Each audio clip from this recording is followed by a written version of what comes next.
नाज़रीन अस्सलाम वालेकुम। सियासत टीवी के खुसूसी प्रोग्राम ब्रेकिंग न्यूज़ में आपका खैर मकदम है। मैं मोहम्मद रियाज अहमद और मेरे साथी अशर यासिर। शुक्रिया। मेरा नाज़रीन, जो सबसे बड़ी खबर आ रही है वो फ़लस्तीन से आ रही है और आप अच्छी तरह जानते हैं कि किस तरह इसराइल ने फ़लस्तीनियों के कत्लेआम का सिलसिला 7 अक्टूबर 2023 को शुरू किया था, जिसका सिलसिला अब तक जारी है।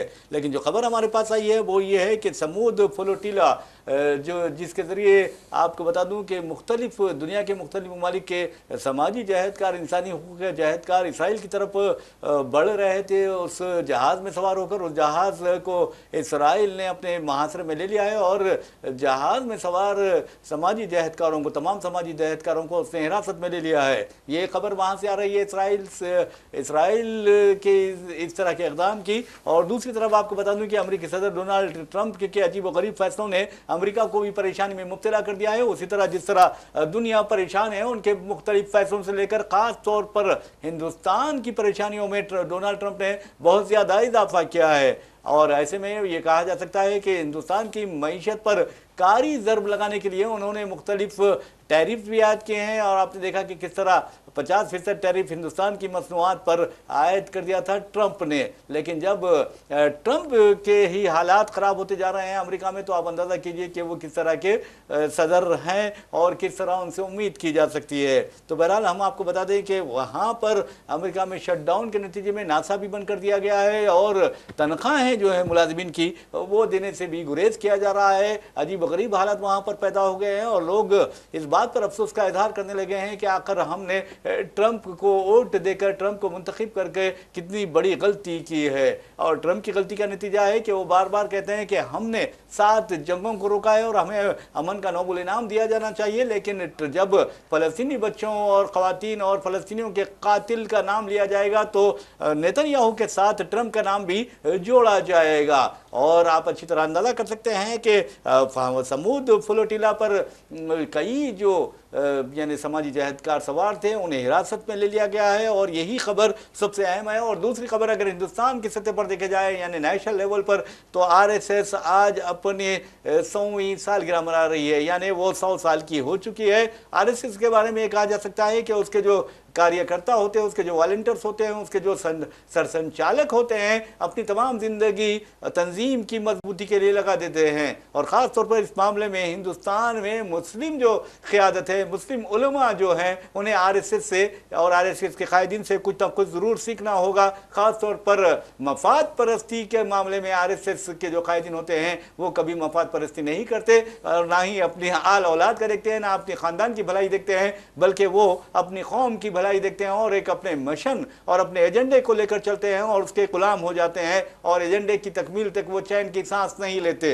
ये आरएसएस की खूबी है। आप समझेंगे कि आरएसएस की मैं तारीफ क्यों कर रहा हूँ। आरएसएस की तारीफ इसलिए कर रहा हूँ कि वहाँ पर जो क़यादत होती है वो कभी अपने सुकून नहीं देखती, अपना चैन नहीं देखती, बल्कि अपने कौम को देखती है, अपने मिशन को देखती है, अपने एजेंडे को देखती है। और अफसोस की बात यह है कि हिंदुस्तान में मुसलमानों में इस तरह की कोई क़यादत नहीं है। इस तरह की क़यादत हुआ करती थी हज़रत बहादुर यार जंग अलैहिर्रहमा की, जो ना अपना मफाद रखते थे, ना अपने ज़ाती उनके कोई मफादात थे, बल्कि वो सिर्फ मिली मफाद को अजीज़ रखते थे। लेकिन अफसोस की बात यह है कि आज ना हमारे उलमा नुमाइंदगी के या रहनुमाई के काबिल रहे और ना ही आप देखेंगे कि जो सियासी कायदीन है, सियासी क़यादत है, वो भी इस काबिल नहीं रही कि मुसलमानों की क़यादत कर सके। उत्तर प्रदेश में क्या हो रहा है आप अच्छी तरह जानते हैं। उत्तर प्रदेश के हालात बहुत संगीन होते जा रहे हैं, मुसलमानों पर जुल्म हो रहा है, लेकिन किसी में ये हिम्मत नहीं है कि कोई आकर उसका मसले का हल निकाले। लेकिन हमारे ट्विटर बाबा है, बस ट्विटर करते हैं और ऐसा ट्विटर करते हैं, लोग कहते हैं कि क्या ट्विटर किया है, क्या ट्वीट किया है इन्होंने, क्या बयान दिया है, ये तो एक मुजाहिद है। लेकिन हकीकत क्या है आप सब जानते हैं। तो बहरहाल हम चलते हैं अशर यासिर की तरफ और पहली खबर जो फ्लोटिला के ताल्लुक से है उस बारे में अशर यासिर आपको बताएंगे। बिल्कुल सही सर। इजरायली नौसेना ने बुधवार को गाज़ा स्ट्रिप में मदद पहुंचाने जारी ग्लोबल समिट फ्लोटिला को इंटरसेप्ट कर लिया, जिससे युद्धग्रस्त फ़लस्तीनी क्षेत्र पर इसराइल के ब्लॉकलैंड को तोड़ने की उसकी नवीनतम कोशिश समाप्त हो गई। लेकिन जिस तरह हमने देखा कि जो लोग जा रहे थे उन लोगों को भी रोका गया है और उसमें फ्लोटिला ने बताया कि गाज़ा समय के मुताबिक 8:30 बजे कई जहाज़ों जैसे अल्मा, सिरस और अदारा को अंतर्राष्ट्रीय जल में इसराइली नौसेना ने अवैध रूप से रोका और बोर्ड किया। उसके अलावा लाइव स्ट्रीम और कई अन्य जहाज़ों के संचार संबंधी संपर्क खो दिए गए। तुर्की के विदेश मंत्री ने इसे आतंकवाद की कार्रवाई और अंतर्राष्ट्रीय कानून का गंभीर उल्लंघन बताया है। दक्षिण अफ्रीका ने भी सशस्त्र प्रभागियों की सुरक्षा सुनिश्चित करने की अपील की है। इटली और ग्रीस ने इजराइल से फ्लोरिडा के सुरक्षित संचालन की गारंटी देने की मांग की। स्पेन के प्रधानमंत्री ने कहा है कि फ्लोटिला को कोई खतरा नहीं है। इटली के प्रधानमंत्री ने कहा है कि ये पहल खतरे और गैर जिम्मेदारी का संकेत देती है और अमेरिका के लिए गाजा शांति प्रस्ताव को प्रभावित कर सकती है। जिस तरह से हम देख रहे हैं कि एक तो आप मदद पहुंचने नहीं दे रहे हैं, दूसरी तरफ जब मदद पहुंचाई जा रही तो वहाँ पे आप किसी न किसी तरह जो अड़ंगा लगा करके उन लोगों को रोक रहे हैं या फिर उन्हें गिरफ्तार किया जा रहा है या फिर उन मदद को जाने के लिए जो लोग ले जा रहे हैं उनको कहीं ना कहीं हरेस किया जा रहा है। वहीं दूसरी खबर सर आपने बताई थी कि आरएसएस की आज 100 साला वो मनाई जा रही शताब्दी। उसके लिए कल हमने देखा कि देश के प्रधानमंत्री नरेंद्र मोदी ने एक बहुत बड़ा बयान दिया। उन्होंने कहा था कि आरएसएस की जो भागीदारी थी वो हिंदुस्तान की जंग आज़ादी में बहुत बड़ी थी, लेकिन अगर हम उसके बाद फैक्ट चेक करें तो संघ की स्वतंत्रता संग्राम में भूमिका बिल्कुल भी नहीं थी। लेकिन ऐतिहासिक साक्ष्य बताते हैं कि आरएसएस ने ना तो स्वतंत्रता आंदोलन में संगठित भागीदारी की और ना ही अंग्रेज़ों से टकराव किया।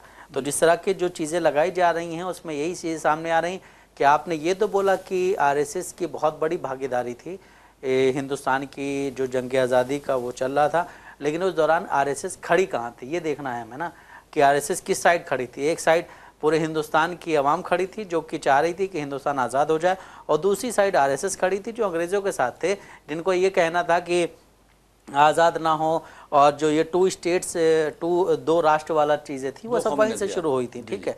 और दूसरी चीज़ आपने बोली कि आज हमारे यहाँ जो उलेमा हैं वो उस काबिल हैं नहीं। कल हमने देखा कि एक ट्वीट में आपको पढ़ के these are the Muslim leaders associated with the RSS Muslim wings called Muslim Rashtriya Manch. उसमें आप देख सकते हैं कि बहुत बड़े बड़े नाम जो थे वो सारे आरएसएस के जो मुस्लिम आरएम है उसमें गए हुए थे। MRM करके जो है मुस्लिम राष्ट्रीय मंच, उसमें जितने भी बड़े बड़े जिन लोगों ने वक्त पे नहीं बोला, जिन लोगों ने जो है अभी तक किसी भी चीज़ पे हिंदुस्तान पे जो अल्पसंख्यक से रिलेटेड हैं उन पे नहीं बोला, वो सारे लोग कल आपको जो एक प्रोग्राम हुआ था आरएसएस का 100 साला, उसमें आप देख सकते हैं कि किस विंग में बिठाए गए थे वो लोग। तो जिस तरह आपने भी बात की कि जिस तरह आरएसएस अपने विज़न के पीछे लगा हुआ है, जिस तरह आरएसएस अपनी मानसिकता लोगों पे थोपने के लिए लगा हुआ है, जिस तरह आरएसएस अपनी जो चीज़ें हैं उसको जो है देश में चलाना चाहता है, उस तरह हमारे यहाँ क्यों नहीं। तो हमारे यहाँ रीज़न ये है कि हमारे यहाँ भी आधे से ज़्यादा लोग जो हैं वो सिर्फ आरएसएस के साथ ही जुड़े हुए हैं। जितने भी बड़े बड़े मौलाना हैं आप देख सकते हैं, इसमें कई ऐसे मौलाना हैं जो अपने आप को बहुत बड़ा मौलाना बताते हैं, बहुत बड़ी बड़ी बातें करते हैं, लेकिन कल वो सारे के सारे आरएसएस के मुस्लिम राष्ट्रीय मंच वाले प्रोग्राम में बैठे हुए थे, मंच पे बैठे हुए थे। जी अब जैसा कि आपने कहा है कि आरएसएस के राष्ट्रीय मंच जो है मुस्लिम राष्ट्रीय मंच, तो उस सिलसिले में अब जिसको आप मौलाना कह रहे हैं, मैं समझता हूँ कि मौलाना कहने के काबिल भी वो नहीं है, लेकिन वो कहलाते हैं ना अपने आप को। बीजेपी कहती है, जो दरबारी मीडिया है वो कुछ भी चीज़ें होती हैं वो सीधे सीधे माइक लेके वहाँ पहुँच जाती। दाढ़ी अगर पैजामा पहन लिया या फिर शेरवानी पे ज़ेबतन करने से वो मौलाना नहीं होता। इसी तरह कोई क़यादत का दावा करते हुए बड़े बड़े बातें करने से, बातें जो करता है उससे वो कायद नहीं बन जाता। ये अलग बात है कि ट्वीट करता होगा, अजीब गरीब बातें करता होगा, इश्तियाल अंगेज़ बयान देता होगा, लेकिन क़यादत वो होती है जो आरएसएस कर रही है। मिसाल के तौर पर देखिए, आरएसएस के जो कायदीन होते हैं वो शादी नहीं करते। अब ये सबसे बड़ी बात है। और दूसरी बात, ये अपने ख़ानदानों को नहीं देखते, अपनी आल औलाद को नहीं देखते वो, और यहाँ तक के अपने मफादात को तरजीह नहीं देते। 100 साल 1925 में उसका क़याम अमल में आया और आरएसएस का ये हाल है कि आज उसने हिंदुस्तान में हुकूमत बना ली है। अपने मिशन के यानी इस कदर वो कट्टर होते हैं कि वो मिशन के करीब पहुँच गए, अपने एजेंडे के करीब पहुँच गए। आरएसएस क्या चाहती है? आरएसएस तो यही चाहती है कि हिंदुस्तान को हिंदू राष्ट्र बनाए। और आप देखेंगे उनका मिशन देखिए, मुसलमानों को सताने का अंदाज देखिए, और सामने ऐसा लगता है एक सकाफती तंजीम है, लेकिन क्या तंजीम है आप अच्छी तरह जानते हैं। आज महात्मा गांधी बाबा कौम है, और महात्मा गांधी का जो कत्ल होता है हिंदुस्तान में, और हिंदुस्तान का जो पहला दहशतगर्द था नाथूराम गोडसे वो कत्ल करता है, और उसका ताल्लुक किससे होता है? आरएसएस से उसका ताल्लुक रहा था। और अंदाजा कीजिए कि आरएसएस की तारीफ और क्या बयान करूं मैं। आरएसएस ने अपने हेडक्वार्टर पर 2001 तक भी यानी कौमी परचम नहीं लहराया था। आज आरएसएस मजबूर हो गई कौमी परचम को थामने के लिए, दस्तूर को मानने से इनकार कर दिया था आरएसएस। और आज अगर 100 साल मना रही है तो आरएसएस के कारनामे क्या है? अंग्रेजों की अगर तारीख देखें आप, आजादी की तारीख देखें, तहरीक आजादी की तारीख देखें तो पता चलेगा कि आरएसएस क्या है और आरएसएस का किरदार किस तरह यानी गुनाहों किरदार रहा है। क्योंकि आजादी की जंग में आरएसएस ने कोई हिस्सा नहीं लिया। एक दो नाम नजर आते हैं, वो भी इस कदर ज्यादा कर दिए जाते हैं जिसके हद नहीं है। तो कहने का मतलब है, अब आप सावरकर की बात की जाती है, सावरकर के बारे में कहा जाता है कि अंडमान निकोबार की जेल में वो काला पानी की जेल में रहा है। लेकिन आपको बता दूं कि अगर बात की जाए मौलवी अलाउद्दीन हैदराबाद की, तो वो काला पानी जाने वाले पहले हिंदुस्तानी मुजाहिद आजादी थे। लेकिन अफसोस की बात यह है कि पार्लियामेंट में उनका एक पोर्ट्रेट दिखाई नहीं देता, कहीं पर उनकी एक तस्वीर दिखाई नहीं देती। यहां तक के काला पानी में अंडमान निकोबार जेल में उनके लिए कोई एक यादगार रूम भी नहीं रखा गया। जबकि सावरकर, जिसने बार बार अंग्रेजों से माजिरत खाई थी, माफी चाहिए थी, उसका वहां पर एक यादगार के तौर पर कमरा रखा गया है। कितनी शर्म की बात है। बिल्कुल सही बात है। अगर ये तो बिल्कुल शर्म की बात है। इसके लिए तो हम अब की गवर्नमेंट को नहीं, लेकिन इससे पहले जो सरकार चल रही है उसको तो दोषी ठहरा सकते हैं ना, कि भाई आपने उन चीजों को संजो के रखा ही नहीं। जी। आपके अपने जो लीडर्स थे, जिनको सिर्फ अभी भी हम बात करते हैं तो राहुल गांधी यही कहते कि हमारे टाइम जब हमारी सरकार थी, यूपीए की सरकार थी, उस दौरान हर मंत्री को अपनी कुर्सी की चिंता थी, पर कि मेरी कुर्सी नहीं जानी चाहिए, उसके पीछे देश में कुछ भी हो जाए। अभी आप देखिए कि पी चिदम्बरम ने जो बयान दिया है कि अमेरिका ने रोका था हमें, वो बयान आप क्यों दे रहे हैं? आप उस वक्त क्यों नहीं आपने जो है इस्तीफा दिया अपना? तो ये चीज़ें कहीं ना कहीं कांग्रेस पार्टी ने खुद अपने लिए तैयार की हैं, और ऐसे लोगों को आप लेके क्यों ढो रहे हैं अब तक? अरे आरएसएस के पूरे, आपको बताता हूं कि कई कांग्रेस में थे। पीवी नरसिम्हा राव की अगर बात करेंगे तो आपको पता चलेगा बाबरी मस्जिद की शहादत का। वो कहता है, हम बराबर हमने देखा है कि वो कह रहे थे कि बाबरी मस्जिद दोबारा तामीर की जाएगी। क्या तामीर की जाएगी? बाबरी मस्जिद एक मरतबा शहीद कर दी गई, और फिर आपने देखा कि किस तरह के अदलिया का फैसला आता है। सुप्रीम कोर्ट पर अब लोग सवाल उठा रहे हैं, अदलिया पर सवाल उठा रहे हैं। आखिर क्यों सवाल उठा रहे हैं? इसलिए सवाल उठा रहे हैं कि फैसले जो आ रहे हैं वो इंतहाई मुतासिब व जानिबदाराना फैसले आ रहे हैं, इसमें कोई दो राय नहीं है। जबकि आप अंदाजा कीजिए, क्या हिंदुस्तान की तारीख में, कानून की तारीख में, दस्तूर की तारीख में क्या आस्था की बुनियाद पर कोई फैसला दिया जाता है? आस्था की बुनियाद पर फैसला नहीं दिया था। लेकिन उसके बाद जब आप देखिए सीजीआई साहब जाते हैं कहीं पे इंटरव्यू देने, तो वो उस टाइम को गलत ठहराते हैं कि वहाँ पे मस्जिद बनाई क्यों गई थी। जी जी। तो आप ये भी तो देखिए कि वो इस किस तरह लोगों के माइंड में चीज़ें इस तरह की भरी जा रही हैं। अभी हम इससे पहले वही प्रोग्राम में वही बात कर रहे थे कि हिंदुस्तान में एजुकेशन से रिलेटेड जो स्कॉलरशिप्स आती थी उनको केंद्र सरकार बंद कर रही है। क्यों बंद कर रही है? क्योंकि अगर कोई पढ़ेगा नहीं तो सवाल कैसे कर सकेगा। आप देखिए कि हिस्ट्री के बारे में चीज़ें चल रही, ये जो आपने अभी बात कही ये सारी हिस्ट्री में है ना, लेकिन उस हिस्ट्री को कहाँ पढ़ाया जा रहा है? कौन पढ़ रहा है? हम आप पढ़ रहे हैं क्या? या किसी स्कूल में पढ़ाया जा रहा है क्या? हिंदुस्तान की जंग आज़ादी का जो मुहिम थी वो कब से शुरू हुई थी, लेकिन उन सब चीज़ों को हटा करके आप देखिए कब से शुरू कर दिया गया। उसे एक पूरा एक जो वक्फा था वो पूरी ख़त्म कर दिया गया पूरा, कि एक टाइम पीरियड जहाँ से हिंदुस्तान की जंग आज़ादी की शुरुआत हुई थी और किसने की थी, कब की थी, इन सब चीज़ों को हटा करके एक जगह ला के दूसरी चीज़ें शुरू कर दी गई हैं। और आरएसएस की अगर हम बात करें तो आरएसएस का काम ही यही कि लोगों को वलगरा के रखना। आरएसएस की बात अगर मैं करूँ आपको तो आरएसएस की स्थापना जो है 27 सितंबर 1925 को नागपुर में डॉक्टर केशव बलिराम हेडगेवार द्वारा स्थापना की गई थी। उसका उद्देश्य ये था, उसका काम ये था कि हिंदू समाज में एकता, अनुशासन और राष्ट्रीय चेतना की विकास करना। अब आप देखिए कि एकता की बात अगर कही जा रही है यहाँ पे, तो सर संचालक जो होते हैं वो बड़े क्यों होते हैं? आप वहाँ पे किसी और को बनाइए। अभी आप देखिए कि वो भी 75 साल के हो गए, उनको भी हटना था तो उन्होंने अपने बयान चेंज कर दिया कि अगर कोई 75 साल का होता है तो उसे हटना नहीं चाहिए। ये सारी अपनी चीज़ें होती हैं, आप अपनी बातों से खुद मुकर जाते हो। दूसरी चीज़ ये है कि बीजेपी की इंटरनल चीज़ें जो हैं, या कांग्रेस की सरकार के टाइम पे, यूपीए की जब सरकार थी उस दौरान भी हमने देखा कि बहुत सारे ऐसे काम थे जो नहीं होने चाहिए थे, बट वो हुए। क्यों हुए? उसका रीज़न सबके सामने। अभी हमने देखा कि कल देश के प्रधानमंत्री नरेंद्र मोदी ने एक बहुत बड़ा बयान दिया। उन्होंने कहा है कि एपीजे अब्दुल कलाम भी जो हैं, प्रणब मुखर्जी भी जो हैं, ये लोग भी आरएसएस की प्रशंसा करते थे। इस तरह के बयान दिए जा रहे हैं देश के प्रधानमंत्री की तरफ से। देश के प्रधानमंत्री कह रहे हैं कि आरएसएस ने बहुत दुख झेले हैं। आरएसएस को तोड़ने की मुहिम को ख़त्म करने की बहुत कोशिशें हुई, लेकिन उन कोशिशों को नाकाम किया आरएसएस ने। काम करते करते आरएसएस ने हिंदुस्तान की जंग आज़ादी में बहुत बड़ा योगदान अदा किया है। ये सबको पता योगदान किस तरह का अदा किया गया। तो जब देश के प्रधानमंत्री इस तरह की बातें कर रहे हैं तो आप देखिए कि और जो बीजेपी के लीडर है वो किस हद तक जाएंगे। कल तो हमने देखा कि एक जमाल साहब हैं को उन्होंने तो बोल दिया हेडगेवार को मरणोपरांत भारत रत्न मिलना चाहिए। उन्होंने एक चिट्ठी लिख करके राष्ट्रपति को भेजी है, द्रौपदी मुर्मू को, कि उनको मरणोपरांत मतलब डेथ होने के बाद दिया भी जा सकता है। इवन सावरकर को भी दिया जा सकता है। इवन आप अंदाजा कीजिए नाथुराम गोडसे को भी दिया जा सकता है। फिल वक्त हालात इस कदर खराब हो गए हैं, संगीन हो गए हैं। जी जी। नाज़रीन, एक और खबर आ रही है और मैं बताता हूँ, हैदराबाद के बांदानापेट इलाका है, वहाँ से खबर आ रही है। आप देखेंगे कि इंसानियत ऐसा लगता है मर गई है।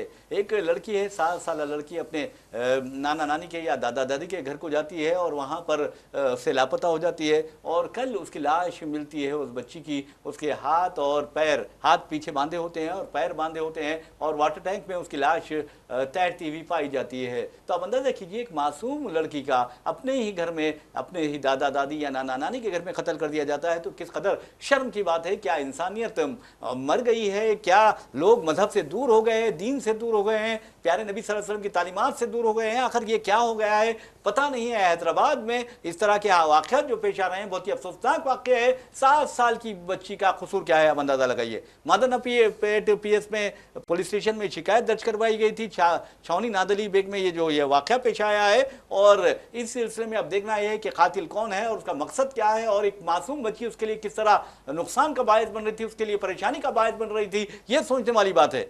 देखिए, सबसे अहम चीज़ तो ये है कि अभी एनसीआरबी की एक रिपोर्ट जो सामने आई है 2023-24 की, उसमें चीज़ें खुली सामने आई हैं कि इतने जो हैं हत्याएं हुई हैं। हिंदुस्तान में क्राइम रेट कितना बढ़ रहा है, और क्राइम रेट सिर्फ ये नहीं होता छीना झपटी करना, किसी को मार देना। क्राइम रेट में ये भी आएगा जो अभी आप बता रहे हैं कि हिंदुस्तान में क्राइम रेट में अगर एक बार एक पीएस में चीज़ दर्ज हो गई तो वो ऊपर एनसीआरबी की रिपोर्ट में जाती है। एनसीआरबी की रिपोर्ट जब सामने आती है तो उसमें समझ में आता है कितनी चीज़ें बढ़ रही, कितने हालात देश के ख़राब होते जा रहे हैं। लेकिन इसके लिए क्यों नहीं कोई प्रिपरेशन कर रहा है, इसके लिए कोई आवाज़ क्यों नहीं उठा रहा है? इसके लिए अगर हम आवाज़ उठाते हैं, हम देखते हैं टीवी चैनल्स पे बैठ के रात में जो डिबेट होती हैं, तो उसमें ये कहा जाता है कि आपकी जब सरकार थी तो इससे ज़्यादा हो रहा था। अरे भाई साहब, आपकी सरकार में अगर इससे ज़्यादा हो रहा था तो आपका ये दायित्व बनता है कि आप इसको कम करें, ना कि आप बढ़ाएं इसको। अगर किसी के सरकार में, किसी राज्य में मतलब माफ़ कीजिएगा 5 लड़कियों के साथ वारदात हो जाती हैं, आपके राज्य में 3 होती, तो आप ये कहते हैं कि नहीं उनके राज्य में तो 5 हुई थी, हमारे राज्य में 3 हुई हैं, हम तो अभी 2 से पीछे चल रहे हैं। तो आप यहाँ पे किस चीज़ की रेस लगा रहे हैं? आपको ये करना चाहिए कि हमारे राज्य में एक भी ऐसी घटना ना हो, ताकि हम वहाँ पे जवाब दे पाएँ। और देश के प्रधानमंत्री नरेंद्र मोदी ने बेटी बचाओ बेटी पढ़ाओ का जो अभियान चलाया था, उससे क्या चीज़ें सामने आ रही हैं। अभी हमने देखा कि एक बाबा पकड़ा गया है जो अपना एक आश्रम चलाता था, उसकी चैट्स लीक हुई हैं, और चैट्सों में क्या क्या चीज़ें हैं, और जो एक ऑडियो लीक हुई इसमें क्या क्या चीज़ें, किस तरह के बयान दिए जा रहे हैं, और उसके बाद उनकी खबर को गायब किया जा रहा है। हाँ, आपने बिल्कुल चेतानंद सरस्वती की बात आपने की है। और नाज़रीन, आपको बता दूं कि चेतानंद सरस्वती के बारे में एक खबरें आ रही है कि वो इंतहाई घिनौनी हरकतें कर रहा था। 17 जो लड़कियों की, आप अंदाजा कीजिए, 17 लड़कियां वहाँ कोई मुस्लिम लड़कियां नहीं थी, बल्कि हिंदू बहनें थी, हिंदू लड़कियां थी, हिंदू बेटियां थी। उनके साथ उसने जिनसी हिरासानी की, उनके साथ दस्तदराजी की, उनके साथ यानी इस तरह के घिनौनी हरकतें की कि उन्हें पुलिस के से रुजू होना पड़ा, और पुलिस में उसके खिलाफ दरख्वास्त दाखिल करनी पड़ी, शिकायत दाखिल करनी पड़ी, तब कहीं जाकर उसकी गिरफ्तारी अमल में आई। और उस आपको बूढ़े खसूट की बात आपको बता दूं कि 62 साल उसकी उम्र है, और उसकी हालत देखिए कि किस तरह वो लड़कियों को फंसाता है। यहाँ तक कि शेखों को भी वो लड़कियां सप्लाई कर रहा था, ये दलाल था। और उसका मजहबी लिबास अगर आप देखेंगे, जाफरानी लिबास में आपको वो बहुत बड़ा गुरु, बहुत बड़ा आचार्य, बहुत बड़ा सरस्वती लग रहा था, और वो अपने आप को सरस्वती कह रहा था। तो इस तरह के अगर ये लोग रहेंगे तो आखिर क्या करेंगे ये लोग? हिंदुस्तान में तबाही बर्बादी मचा रहे हैं ये जाफरानी लिबास के नाम पर, और जाफरानी दहशतगर्दी है ये, और मैं समझता हूं कि जिनसी दहशतगर्दी है ये। बिल्कुल सही सर, लेकिन आप देखिए कि उस रिपोर्ट का या उस खबर का मेन स्ट्रीम मीडिया में किस तरह का उसको एक्सेप्ट किया गया। नहीं, चिदम्बरम कहते हैं ये जाफरानी दहशतगर्दी है, या फिर आप देखेंगे कि कांग्रेस के दूसरे दिग्विजय सिंह कहते हैं ये जाफरानी दहशतगर्दी है, तो जिसका मैंने हवाला दिया है। तो आप देखेंगे मीडिया चीखने लगता है, चिल्लाने लगता है, भौंकने लगता है। लेकिन जब इस तरह की हरकतें एक मजहबी यानी लिबादे में यानी या मलबूस है या फिर वो मोदी जी ने एक बयान दिया था ना कि हम कपड़े दे के पहचान जाते हैं, पहचानिए आप। तो आप देखिए आप किस तरह पहचानने, चाहे वो जितने भी बड़े बड़े बाबा हों, जितने भी बड़े बड़े बाबा हों, आसाराम हो या फिर राम रहीम हो या और भी कई ऐसे बाबा हैं जो पकड़े गए हैं, लेकिन उनके लिए क्या होता है? अभी कुछ भी नहीं होता है। वो पैरोल पे छोड़ करके आते हैं, अपनी जिंदगी उसी तरह जीते हैं। मोदी ने सही कहा है, लिबास देकर पहचानिए। मोदी जी ने सही कहा है, लिबास देकर पहचानिए। लिबास देकर आप पहचान चुके हैं, सरस्वती को भी पहचान चुके हैं, बाबा आसाराम को भी पहचान चुके हैं और राम रहीम को भी पहचान चुके हैं कि उसका लिबास देखकर पहचानो, ये मोदी ने कहा था। बिल्कुल सही। और वहीं अगर कोई पीसफुली प्रोटेस्ट कर रहा होता है आई लव मोहम्मद ले करके, तो उस पे लाठियां भांजी जाती हैं। अरे आप अंदाजा ये आई लव मोहम्मद अगर मैं कहता हूं तो आपको क्यों शर्म आ रही है? आप क्यों परेशान हैं? आप क्यों गुस्से में आ रहे हैं? सिर्फ आई लव मोहम्मद से अगर कोई डरता है तो वो शैतान डरता है, याद रखिए आप। आई लव मोहम्मद से कोई अगर परेशान होता है तो वो इब्लीस होता है, इंसानियत का दुश्मन होता है। और यकीन मानिए कि अगर आई लव मोहम्मद अगर कोई लगा रहा है बैनर, कहीं अपने घर के पास लगा रहा है, अपने दुकान पर लगा रहा है, तो ये आपके बाप की जागीर नहीं है हिंदुस्तान के, आप ये उस पर एतराज करें कि आप आई लव मोहम्मद क्यों लगाते हैं। अगर आप महादेव, अगर श्री रामचंद्र जी का अगर आई लव रामचंद्र जी लगा रहे हैं तो किसी को एतराज करने की जरूरत नहीं चाहिए। लेकिन चीफ मिनिस्टर योगी खुद एतराज करता है और वहां की पुलिस एतराज करती है। मतलब ये भी है कि आप लगा किस मकसद से रहे हैं जी, वो मकसद काफ़ी अहम होता है। कि आप किसी मस्जिद के सामने जाके SIR का नारा लगा रहे हैं तो वो वहाँ पे तो नहीं लगाना चाहिए। जी। आप अंदर घुस करके भगवा झंडा फहरा रहे हैं तो वहाँ नहीं, आप अपने घर में फहराइए, आप अपने घर के बाहर जितना नारा लगाना है लगाइए। और दूसरी चीज़ जो हमने ये बात अभी बाबा वाली कही है, तो आप ये देख लीजिए अभी तक जितने भी बाबा पकड़े गए हैं, जितने भी बाबाओं पे ये केस चले, जितने भी बाबाओं की रिपोर्ट सामने आई हैं, उसमें आप एक चीज़ ध्यान दीजिए कि कोई भी अदर धर्म के लोग वहाँ नहीं गए हैं, सिर्फ हिंदू धर्म के लोग ही वहाँ जाते हैं। वही मुतासिर हो रहे हैं, वही मुतासिर हो, लेकिन उनको अभी तक भी समझ में नहीं आ रहा है कि हमें किस तरह से यूज किया जा रहा है। अभी हम बात कर रहे थे कि GST आपने लगाया था, 8 साल तक आपने GST से कमाया है, उसके बाद आपने ये बोला कि हम इस त्योहार के सीजन में आपको बचत उत्सव बनाने की छूट दे रहे हैं। तो आप ये देखिए कि जो चीज़ आप 200 की बेच रहे थे, आज वो चीज़ आप 180 की बेच रहे हैं। 20 रुपए की छूट में इंसान क्या कमा ले, क्या खा ले। लेकिन मेरे भाई, हिंदुस्तान में ये जो फिरका परस्त दरिंदे हैं, ये चीखते हैं कि हिंदुत्व खतरे में है। अरे मेरे भाई, 80% हिंदू हैं, यानी 144 करोड़ में अगर आप देखा जाए तो 144 करोड़ में 100 करोड़ से ज्यादा हिंदू हैं। उसके बावजूद भी हिंदुइज्म कैसे खतरे में आता है, ताजुब होता है। ये जो दलाल हैं, सियासी जो दलाल हैं, जो मजहबी दलाल हैं, ये हिंदुत्व को तबाह कर रहे हैं, सनातन धर्म को बदनाम कर रहे हैं, या ये ऐसा लिबासा ओढ़ते हैं या ऐसा चोला बदलते हैं, मजहब के चोले में बच्चों के साथ मुंह काला करते हैं। आप अंदाजा कीजिए, Sharda management of Indian management जो है, वो जो इंस्टीट्यूट है, उस इंस्टीट्यूट में आप अंदाजा कीजिए कि इकोनॉमिकली वीकर सेक्शन जो बच्चियां हैं वो तालीम हासिल करती हैं, स्कॉलरशिप के जरिए तालीम हासिल करती है। उनके साथ ये जिनसी बेरारवी का मुजाहरा कर रहा है, उनके साथ यानी जिनसी हमले कर रहा है उन पर, उनके साथ ऐसे ऐसे मैसेजेस भेज रहा है। हद तो यह है कि लड़कियों को सप्लाई कर रहा है, उन्हें ये बहला रहा है कि मैं तुम्हें एयर होस्टेस बना दूंगा, मैं तुम्हें लैपटॉप दे दूंगा, मैं तुम्हें आईफोन दे दूंगा। अभी कितने खवातीन की इज्जत है ये इसने लूटी होगी। बिल्कुल सही। लेकिन सर इसमें यह भी मसला है ना कि आप उनको किस तरह से प्रोटेक्ट कर रहे हैं। प्रोटेक्ट तो उनको किया जा रहा है ना बाबा को। बाबा को उस तरह से रोड पे नहीं लाया जा रहा है ना। अभी आप देखिए जिस तरह लाठियां भांजी जाती हैं, अगर कोई धर्म विशेष जो हम बात करते हैं, अगर किसी धर्म विशेष का कोई इंसान होता है उस पर किस तरह लाठी भांजी जाती हैं, उसको किस तरह मारा जाता है, उसके पैर में गोली मार के उसको पुलिस से बाहर छोड़ा जाता है, पुलिस स्टेशन से। लेकिन यहाँ पे क्या है, चीज़ें गायब हैं। बाबा गायब है, बाबा को अरेस्ट कर लिया गया है, जो भी किया गया वो सब चीज़ें हैं, लेकिन नज़र नहीं आ रहा उसके साथ क्या हो रहा है ये भी नहीं पता। तो इसके लिए जो लोग मुतासिर हुए हैं उनके घर वालों को आगे आना चाहिए, और जो लोग वहाँ पढ़ते हैं, हिंदुस्तान की पूरी आबादी के आगे चल के ये चीज़ें और ज़्यादा ख़तरनाक हो जाएंगी। आप देखेंगे हर जगह यही चीज़ें हो रही होंगी, फिर आप क्या करेंगे। आपके अभी बच्चे अगर कहीं पढ़ने जाएंगे, खुदा ना खासा उनके साथ भी ऐसी चीज़ सामने आए, तो आपको भविष्य सोच करके काम करना होगा ना। इन फ्यूचर किसी और के साथ ऐसा ना हो। ये नहीं कि अगर किसी के साथ और हमारे साथ नहीं होता हमें चुप रहना पड़ेगा, हमें बोलना पड़ेगा ताकि आगे चल के हमारे लिए भी मुसीबत न खड़ी हो जाए। और यकीन मानिए बेटी कोई हिंदू नहीं होती, मुसलमान नहीं होती, बच्चे सिख नहीं बच्चे होती, होते ईसाई नहीं होती, बेटी बेटी होती है और बेटी की इज्जत सबसे ज्यादा अहम होती है। ये वज़ीर आज़म नरेंद्र मोदी को भी तस्लीम करना होगा, बीजेपी कायदीन को, आरएसएस को भी तस्लीम करना होगा। आरएसएस अपने 100 साल मुकम्मिल कर चुकी है, 100 साल की बूढ़ी हो चुकी है, लेकिन उसे एहसास होना चाहिए कि किस कदर बच्चों की इज्जतें लूटी जा रही हैं और ये जो जिस तरह मजहबी चोले पहनकर ये हरकतें कर रहे हैं, इन्हें इबरतनाक सजा देना चाहिए। अब देखना यह है कि आज आरएसएस अपनी 100वीं सालगिरह मना रही है, या आप उस 100वीं सालगिरह के मौके पर क्या इस तरह के जो साधु है, इस तरह के जो खुद साख्ता स्वामी है, इस तरह के जो भेड़िए हैं, मजहबी भेड़िए, क्या उनके खिलाफ कोई कार्रवाई के इकदाम करती है आरएसएस, क्या हुकूमत से मुतालबा करती है, ये देखने वाली बात है।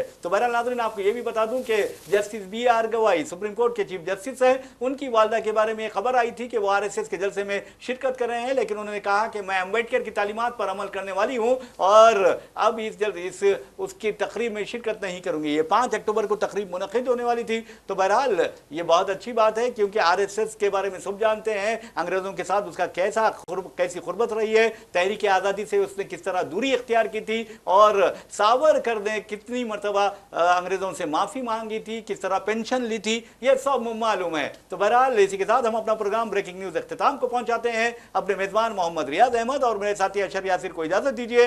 इंशाल्लाह फिर मुलाकात होगी, फिर बात होगी। तब तक के लिए अल्लाह हाफ़िज़।